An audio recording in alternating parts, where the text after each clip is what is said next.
आप देख रहे हैं अल्फा डिफेंस हिंदी में आपका स्वागत है। आप हमें ज्वाइन कर सकते हैं सोशल मीडिया पर, फेसबुक, इंस्टाग्राम, ट्विटर और इंग्लिश व्यूअर्स हमें ज्वाइन कर सकते हैं अल्फा डिफेंस इंग्लिश पर। आइए शुरू करते हैं आज का वीडियो।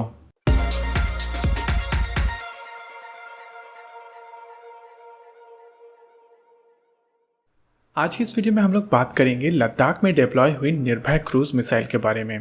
निर्भय क्रूज मिसाइल को जब लद्दाख में डिप्लॉय किया गया तो ये बात एक काफी बड़े सरप्राइज की तरह आई थी।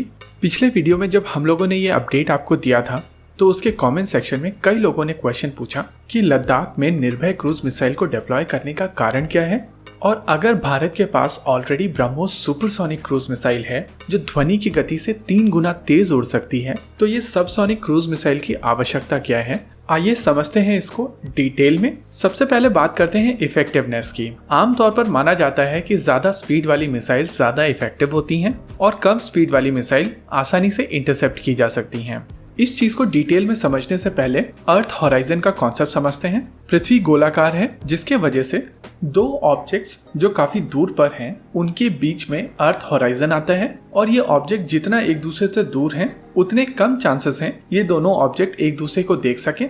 इस चीज को कैलकुलेट करने का जो बेसिक फॉर्मूला है उसमें दो चीजों की आवश्यकता होती है। पहली, फर्स्ट ऑब्जेक्ट की हाइट जो यहाँ पर हम लोग h1 ले रहे हैं, दूसरी सेकेंड ऑब्जेक्ट की हाइट जिसको यहाँ पर हम लोग h2 ले रहे हैं, और इन दोनों के बीच का जो डिस्टेंस है जब ये एक दूसरे को देख पाएंगे वो इस पिक्चर में d0 से डिनोट किया गया है। और इसको कैलकुलेट करने के लिए जो फॉर्मूला यूज किया जाता है वो है 3.57 multiplied by square root of h1 and square root of h2। और केवल कैलकुलेशन पर्पस के लिए मान लेते हैं कि ये मिसाइल 8 मीटर की एल्टीट्यूड पर उड़ रही है और जो रेडार है वो 10 मीटर की हाइट पर है। वैसे आमतौर पर 10 मीटर की हाइट पर रेडार्स नहीं होते हैं अनटिल अनलेस ये long range L band radar हो जो कि अर्ली वार्निंग का काम करते हैं, ट्रैकिंग का नहीं। तो इस हिसाब से जब ये मिसाइल डिटेक्ट होगी तो ये टारगेट से केवल 20 किलोमीटर की दूरी पर होगी, और इस मिसाइल को न्यूट्रलाइज करने के लिए इस सिस्टम के पास में केवल 8 सेकेंड होंगे। वहीं अगर ये मिसाइल ब्रह्मोस होती तो उनके पास 3 से 4 सेकेंड होते, यानी कि टर्मिनल फेज में स्पीड की वजह से बहुत ज्यादा डिफरेंस नहीं आता है, प्रोवाइडेड आप एक टैक्टिकल टारगेट को न्यूट्रलाइज करने की कोशिश कर रहे हो। हालांकि इसमें भी ब्रह्मोस के पास एडवांटेज है, लेकिन ये एडवांटेज बहुत ज्यादा सिग्निफिकेंट नहीं है, स्पेशली जब टारगेट एक टैक्टिकल टारगेट हो। लेकिन अगले जो 3 पॉइंट्स हैं वो निर्भय को ब्रह्मोस से एक बेटर चॉइस बनाते हैं, स्पेशली लद्दाख जैसे रीजन में। पहला एस्पेक्ट है मनूवरेबिलिटी।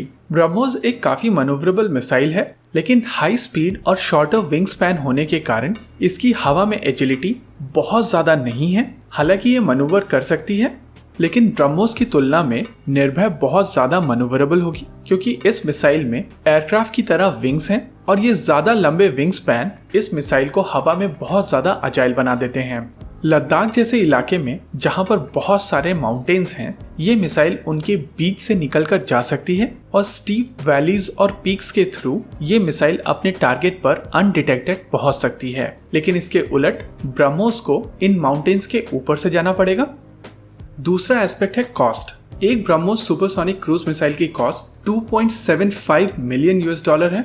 वहीं अगर इसको कंपेयर किया जाए टोमाहॉक से तो यूनाइटेड स्टेट्स ऑफ अमेरिका की subsonic cruise missile Tomahawk 1.4 million US$ की पड़ती है, यानी कि तकरीबन आधे रेट पर, मतलब उतने ही पैसे में आप 2 मिसाइल्स मार सकते हैं एक इलाके के ऊपर। और टोमाहॉक US की मिसाइल है और निर्भय भारत में बनाई जा रही भारत की खुद की मिसाइल है, मतलब निर्भय की कॉस्ट टोमाहॉक से कम होगी। इस तरीके की मिसाइल से जब अटैक किया जाता है तो टारगेट को सैचुरेट कर दिया जाता है, यानी कि बहुत सारी मिसाइल्स एक साथ टारगेट के ऊपर मारी जाती हैं।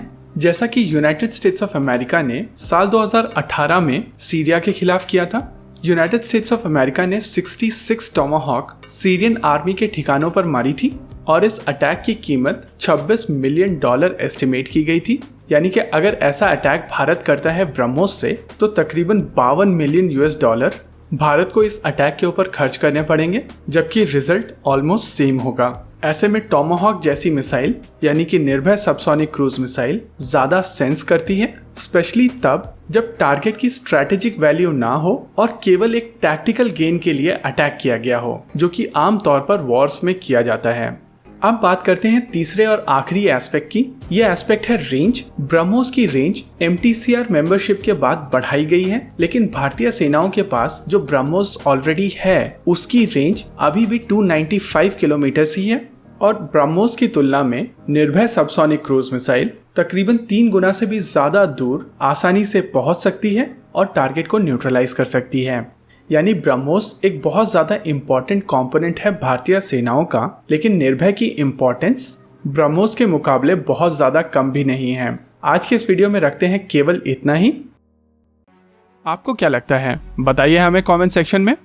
आगे आप कौन सा वीडियो देखना चाहते हैं बताइए हमें कमेंट सेक्शन में। वीडियो को अंत तक देखने के लिए धन्यवाद। अगर आपको वीडियो पसंद आया हो तो आप इसे अपने दोस्तों के साथ जरूर शेयर करें, और अगर नहीं पसंद आया तो बताइए हमें कमेंट सेक्शन में आखिर क्यों। देखते रहिए अल्फा डिफेंस। धन्यवाद। जय हिंद।